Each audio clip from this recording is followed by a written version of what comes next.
did eat junk food on the way up here. Fried chicken. But, Is fried chicken really junk food? let me put it this way. My father explained to me, as a chemist, what frying food does. He says it takes the molecules and explodes them. That's why it tastes so good. And Exploded so, molecules. Remember, he told me this very graphic description of why it's not good for you. Okay, you guys ready? And, yeah, hang on, I just gotta get some water. Hi, this is Paula Gloria, and this show is called Farther Down the Rabbit Hole, and I'm coming to you today from RabbitHoleCentral TV, and in the back is my good friend Molly Cheshire, and also Paula over there, Polish Paula. So the discussion that we're having is about Kundalini and about the cycles. And Molly has just finished writing a book about spiritual adventures.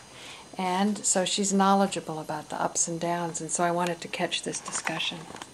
So Molly, you were talking about cycles, and that's what made me want to get the camera on. Well, I mean, the only thing is that you're saying that you're feeling kind of low energy now, and yet earlier this afternoon, you were feeling so over-energized that it was almost anxiety-making.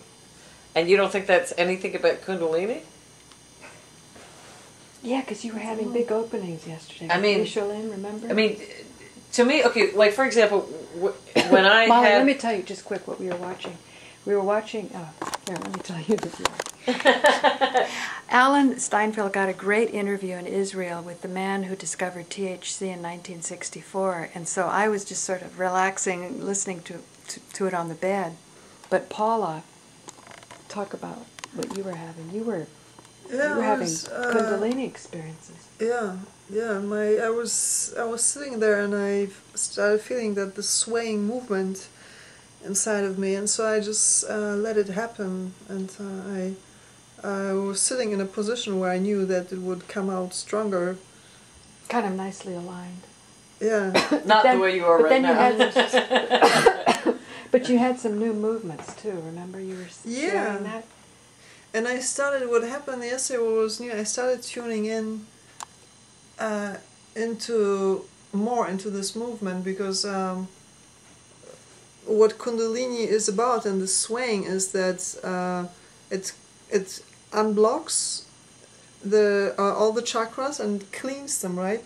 Right. And so this movement, it comes like in waves, and it's like sometimes my head goes like this, and sometimes the head stands still. Well, it wasn't that extreme. But yesterday wasn't that extreme, because I felt also kind of self-conscious, with you sitting in the back. So it was I kind of thought, I should join in, but I thought, oh, what the heck. I was assuming the Molly Cheshire, more relaxed, take it as it comes. Well, no, I just have no judgment about all this stuff, because it's kind of like when you allow your body to actually do what it wants to do, and just stand back as a witness in a way.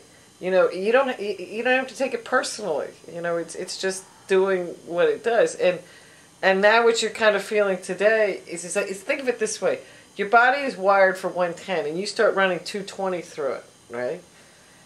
There's going to be a recuperation necessary in a way. It's going to go like this, and maybe, at a future time, maybe you can sustain the state, 24/7. But well, it's according to demand. Like right now, you started to think about it again. You popped up, you know what I mean? Popped up. Because that was pretty interesting. Well, I guess she had it. She was saying to me the first time we were here. Here, I'll just go on the mirror. So the first time she was here, she was saying she went over to Brooklyn, and I guess you got some type of initiation. You were with some people, and she said at first when she was doing the swaying, she didn't want to seem like some kind of retard, because you see people, like swaying and looking kind of odd. Just so you know, that's not a very PC way. I know, but that's what she said, and that's what I'm saying. So I'm sticking to I was sitting there and smiling, like at no one in like an idiot, just like an idiot, like something like I was touched mentally, like. And And she was sitting here, right over there in that chair, ladies and gentlemen, listening to the scientist talking about chemistry, just laughing away. Well, I mean, the energy's great. The guy's great. I guess my whole point is that, you know, these states come and go, and if you expect that the energy is going to last forever or that it's going to be perfect all the time, I mean, I had a really negative enlightenment experience where it was hitting all the blocks. Oh, talk about that. You know, the viewers haven't heard that in the book yet. They haven't read the book. It's such a long story, but the bottom line is that I started flopping around like The Exorcist in my bed, and this friend of mine on the phone told me to like scream so that I could kind of get it out of my system. So I start screaming at the top of my lungs, and then I'm worried that my neighbors are going to hear me. You know, I mean, I live in a house, but the neighbors are within 20 feet on the other side, and so, but I just couldn't stop myself, and I mean, it was really crazy, you know, and I couldn't sleep. You're gonna scare her. You're getting off light, honey. But what was it? Was it in the middle of the night, or was it? It was that I put my body to bed. That's kind of how I felt. But I was so freaked out, and the energy. But you said you were so wired. There was so much energy. There was so much energy running through me that there was no way I was going to be able to sleep. And I, as I said, it was hitting all my blocks because I had told a lie, and I was worried that I'd cost the company like $250,000. I mean, and I felt responsible because I didn't have the right meter. You know, I mean, it's a long, stupid story, but the bottom line is, this is why they say the truth shall set you free, because, boy, if you... Fess up. No, if you lie, right, and this energy, the Kundalini, starts rising, and it hits those blocks, I'm telling you, watch out, you know, because if you aren't clear, I mean, it's a very nice process. Like, okay, maybe you feel burned out right now, but when it's a gentle process and the blocks, I mean, all your chakras are sort of being cleared in kind of a nice, gentle way. It's great, and you're blissed out, and isn't it wonderful? And don't we everybody love each other, and let's all sing hallelujah. But when it's not, believe me, it's a bumpy ride, and no fun, and oh my God, it lasted. I don't think I slept a wink that night. I mean, I finally stopped screaming and flopping around, but all I could do was just lie there and let my body rest, and my mind was just cruising around, just on hyper. But you're right, it did start yesterday, because I remember I went home and I was so full of energy I could not get myself to go to bed, and I was sitting there and like reading your book until 5 in the morning. Oh, have you finished it? How far along are you? So much for you, back to me. Enough about me. How did you like my book? Like 130 or so. Oh, excellent. So you know, another thing is you're a vegetarian and you ate a chicken yesterday. Yeah, So maybe and that was... yeah, and I know, like chicken, I mean meat sometimes makes me really aggressive, and yeah, you kept saying that at the studio. Really, I feel so aggressive. What? You said, I ate some chicken. I feel so aggressive. Yeah, sometimes it does it. I don't know what it depends on. But you didn't appear aggressive. But I was, like, for example, the way I treated Alan, that was pretty nasty. What did she say to Alan? Well, you know, Alan came in. We're doing a show, and so he's sitting there playing his iPod, and you know.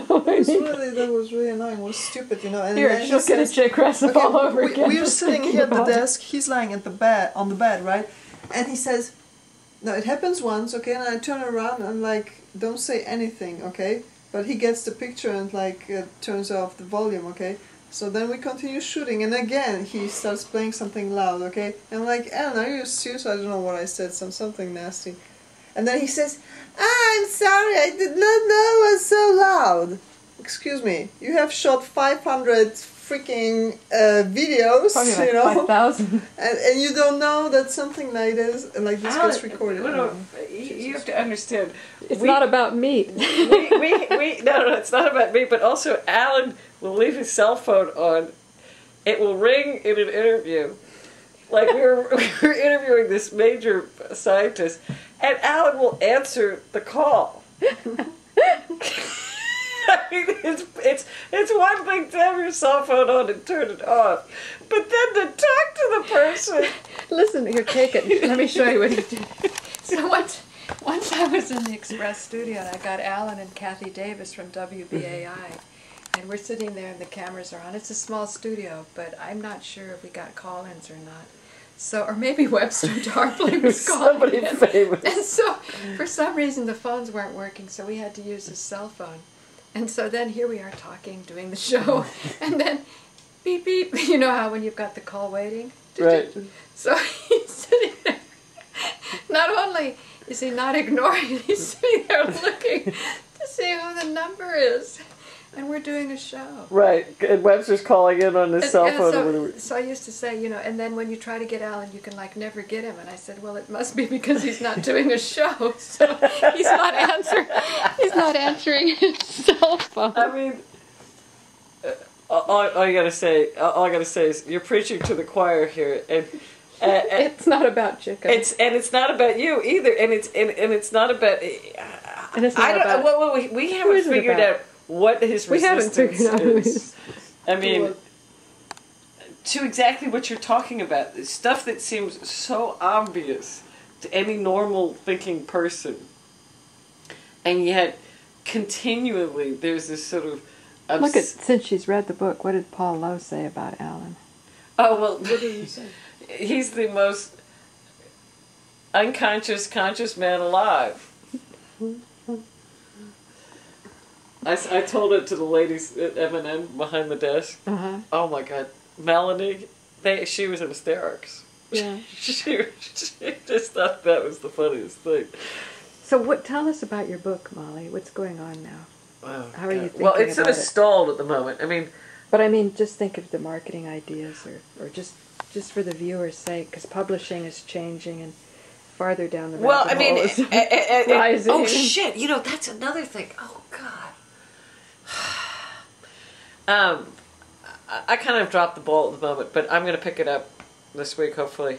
I have a couple of opportunities. I mean, Paul Krasner says he's going to let me. He gave me his agent's email address, but But I thought you looked at the site and it's a bunch of porn stuff. no. Oh. I looked at Paul's site and who he publishes with, and I wasn't particularly impressed, but that doesn't mean anything. You know, I mean, I'm going to look up his agent and see if, you know, what agency he's with and whatever, and so that's one thing I've got to follow up on. And, well, see, here's the thing, is that just as I was about to self-publish, right, because I was like, fine, you know, I'll just self-publish, and Paul Casavas, no, not Paul, David Casavas. David Casavas said, you can't self-publish, you'll be publishers poisoned, and, you know, I blah, blah, blah, blah, and I'm like, oh. Poison? Well, the thing is that I don't want to, you know, deep six it, because, you know, I think, you know, Paula likes it, and, you know, okay. Oh, yeah. What I like is that, okay, did you find the language too difficult? Because, I mean, I know, okay, English is your second language, so you're actually a great test market. It's my third language. What's your third language? What's your second language? German? Your first language is Polish. One would hope. I see. One would hope. Well, Okay, yeah, okay. No, is it? Yeah, it's a third, yeah. And No, anyway, no, it's not, Italian. No, but what I worry about sometimes is that I have a tendency to overwrite a little bit. Philip said it was too well written. Right. Well, I use words that aren't just in normal parlance. You know, that... Not too Yeah, many. but that speaks of, in my opinion, good quality, because what I expect from a good book is that also I learned some new vocabulary, you know. But some people find new vocabulary annoying. You know, like, if... Yeah, screw them, you know. Well, I like that attitude. But some people don't like to have to... Well, okay. Let me put it this way. If you use a word that is a sophisticated word, shall we say, you know, that is gilding the lily, so to speak, that you could use a simpler word, but you want to sound, it's more fun to use bigger words. Okay, so basically what you're talking about is like showing off, writing to a specific audience or to a specific market with some specific group in your mind. No, it's not that. It's that I don't want to appear verbose, as they call it. Verbose. Yeah, but that's basically the idea behind it. Behind it is to create something, to create a certain image or something. No. Actually, I just want to make sure that the words that I use are appropriate. Like get the job done. But the fact that the point being is that I don't want it to interfere with the content. What you really want in writing, or what I think good writing is, when form follows function, and the two combine in a seamless kind of way, and they kind of roll over you. As like when you listen to good poetry, it's like most people go, "Oh, poetry," but if you really listen to fabulous like prose and poetry, there's just an incredible vibration to it, and so that. Sometimes if people overwrite or use words... They lose that. Yeah, in that they... So especially, as I said, since English is your third language... Let's get that swastika Okay, there. I think... Look, there are scientific books which are written in a very simple language. There's prose written in very complicated language, complicated sentence structure. You have all the flavors and all the different styles, with whatever topic, subject, or genre of literature. You just go with what feels best to you, Right. What you feel is your style, if you like it. You can't. But we like it when No. we like it when you like it. We But like to be liked by you. It's not that. But I it's like just it that, when you like it. No, but here's the bottom line: is that I had kind of a vision. And finally, I got to the point where Paula was saying, "I liked version whatever better." Like you've edited it so many times that it starts to lose You something. kind of killed it because you sort of you overwork it. You overwork it. But what I'm saying is that I get worried when people like Philip tell me that it's too well written. I.e., nobody's going to understand it because the words that I use are too fancy, and that it doesn't really. It interferes with the connection with the audience. But then she weights that with the fact that he that's didn't just read it. But I weigh that with the fact that he didn't even bother to read it. But That's just his opinion, Yeah. Well, but he's a professional writer, and so... Doesn't But obviously not a professional reader. Not a professional reader. See, he won't admit that he's never read it. That's what I think. Well, haven't Did you hear us, Philip? Haven't you heard of those students? So he doesn't watch either, so... Yeah. Students or some struggling young writers who took like Kafka's works and another guy took Hemingway's works and they put their name on it and they sent it out to like 20 editors and publishers and they got rejected. So? Same thing with Casablanca. They took the movie Casablanca and put a new thing on it, and it got rejected. Exactly. So it doesn't mean... Well, no. That's the bottom line. Is that I really like it the way it is, and so I'm curious to see when you finally read all 400 and whatever pages, because I'm impressed you're already up to 130, and you're reading it on a computer, which to me is extremely impressive. If you get bored, I want to know, because you're actually my perfect test audience. You know what I mean? Somebody who's got Kundalini. No, because is interested in spirituality. You're interested in spirituality. It's not that you're new on the path, but you're thirsty for knowledge. And yet you don't want it to be pedantic. It's not evangelical. I'm not. What I liked about what you said in the car on the way down is that you like the tone of it because we weren't looking for converts. Of course, I'm looking for converts, but there's a lightness to the tone that's very engaging. That if it here's what I find. Okay, I speak French as my second language. What is the most difficult with language is to get the jokes, and humor does not translate very well, usually, right? And so what I'm impressed with is that. See, for you to get my humor, which as this German friend of mine said, it's very cultural.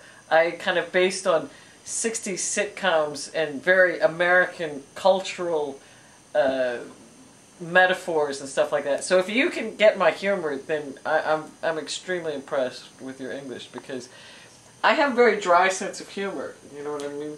I kind of don't like it that you keep pointing out that it's just my third language, and so I should be limited, because No. everyone should understand that I'm a fucking genius. All right. You know? Well, I'm just saying that I'm very impressed, because I don't think most Americans understand what it's like to To be a fucking genius. no, to speak a second language. I mean, like, I know that I struggle. No, but she also said that I was missing things. You were missing things? Molly told me that I miss a lot of things that Alan says because I don't know Woody Allen. Oh, well, that's a good point. Too much meditating. Well, you were trying. No, it's true. When you pointed that out, though, then I would pay more attention. But you're not interested in popular culture. Yeah. I mean, I'm fascinated by popular culture, and I want to be popular. Well, I think that, like, for example, one of the reasons why it's difficult to sort of connect with the younger generation is that their culture is not as accessible as ours was when we were young. No, but this is why it's difficult for the older generation, because what's really going on with that generation is not as available. Because as we were to our elders. No, because this is where it's an issue, is because, like for example, when we were growing up, right, the Monkees was sort of foisted on. They were trying to glom on to what the youth generation was, but even though it kind of approximated it, if you lived through it, that was like some kind of crazy Hollywood version thereof. That wasn't what it was really like. Right. You know, so what I'm saying is that, like, it was very difficult for the older generation to even experience it, let's say if they even wanted to experience it. Uh-huh. Do you know what I mean? Because it's not like it's easily accessible, because there's no real... You have to have a local guide, is the bottom line. Are you interested in popular culture of the youth today? Oh, yeah. I mean, like... What do you like, what they do? Well, it's hard to say. It's like the way I stay in touch with the younger generation, since I don't have children of my own, is all my first cousins have kids, right? And since I'm not their mother, I can be their Annie Mame, you know, so that they will tell me stuff that they'll never tell their parents. And sometimes I rat them out, but not really. You know what I mean? Like, it's just a completely different dynamic. And so... I have a lot of fun with them. And so what do you like? It's hard to say what you know. Too much chicken there. I can't think of anything specific. Okay, which singers do you follow? Pop singers? What movies? What movies, like blockbuster movies, do you watch? I can't think. Okay, have you seen the Moonlight movies? Oh, you mean the Twilight movies? Twilight, yeah. I'm You sorry. sound like my mother. She'll take a popular thing and then just invert it in such a hilarious way. And I used to get mad at her, you know, now you just love her. For no, what and she now I is. want to write it down, because I want to see how she distorts popular culture into some slot that she can comprehend it, you know.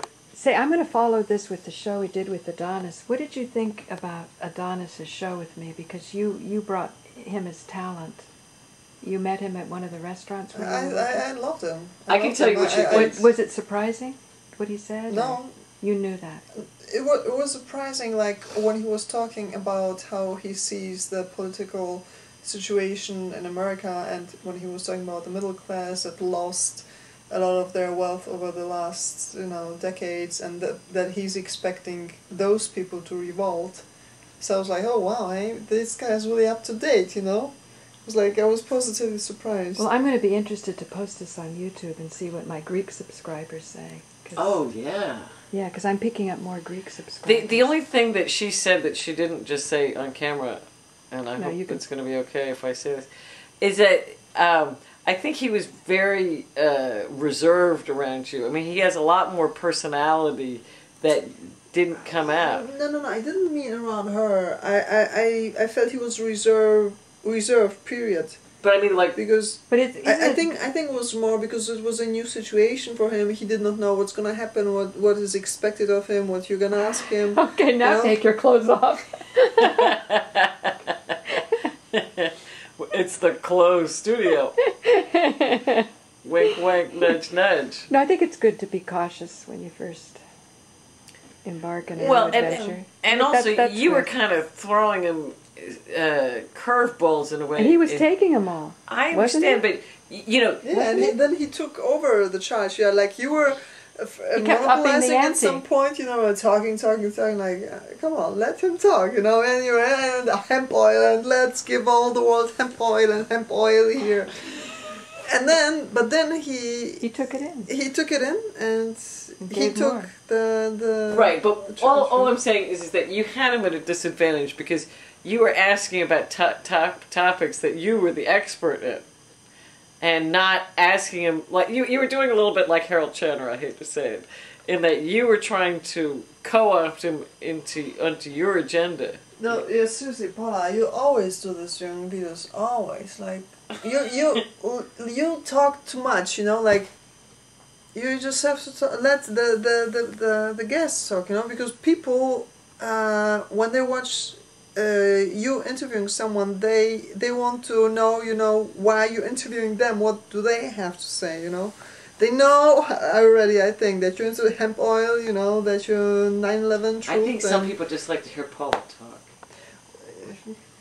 I'm sure they do. She has. Who doesn't? Who doesn't? No, but I'm just saying she's got fans that would listen to her talk about her root canal work.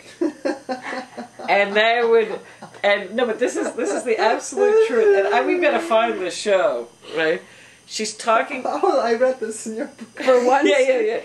For how long did you talk about your root canal? I had to get a show in the next day here. So I can talk some more. Wait, I had to get a show, and this is when I had a weekly show, and I don't know, we couldn't get in the studio or whatever, and we're just like down to the gun, and so Alan just puts the camera on me, and he made it really clear that he couldn't edit. So I just, boom, I talked for 28 minutes straight about my root canal. And so somebody said that they really, like, this was how they would go to sleep at night, listening to Paula talk about her root canal. And I don't know whether I can take this as a compliment though. That's true. Oh, I'm going to sleep. But the thing is that what's so fascinating is that she has such a hypnotic voice that no matter what she's talking about, she usually talks about the most horrific topics you can find.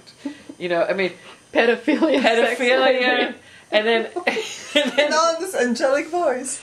So tell me, Ulrich, how was it when you were taking the guru's penis in the mouth? Exactly.